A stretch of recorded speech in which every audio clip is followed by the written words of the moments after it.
Praise the lord. जय ख्रिस्त सगळ्यांना. आणि जे काही परमेश्वराने आपल्याला दाखवलेलं आहे आणि परमेश्वराच्या इच्छेनुसार जो पुरुष चालतो तो धन्य असं म्हटलेलं आहे.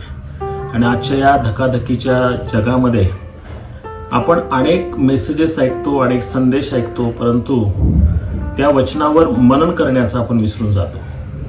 आणि मनन आपल्या लक्षात राहावं, ते वचन आपल्या लक्षात राहावं, वचन आपल्याशी बोलावं आणि वचनातून अर्थ प्राप्त होऊन आपण अधिक पवित्र आत्म्याच्या समीप जावं, परमेश्वराच्या समीप जावं आणि अद्भुतरित्या त्याचे आशीर्वाद मिळवावे.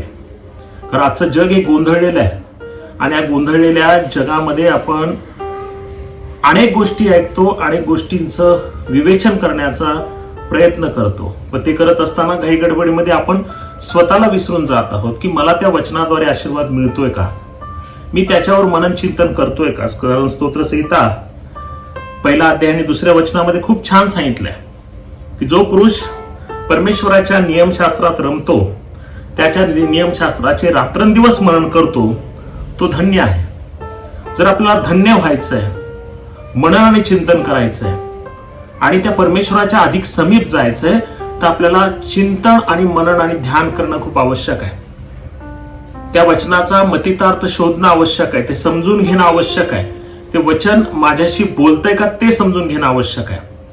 त्यासाठीच आम्ही विशेष करून या चॅनलची निर्मिती केली आहे की प्रत्येक वचनाचा अभ्यास कसा करावा, विशेष म्हणजे त्याचं मनन आणि चिंतन स्वतःच कसा करावं, त्याचा अर्थ कसा लावावा आणि त्या परमेश्वराची यशाच्या ग्रंथात सांगितल्याप्रमाणे त्याची वाणी कशी ऐकावी, यासाठी हे चॅनल अल्फा ओमेगाद्वारे विकसित करण्यात आलेले आहे.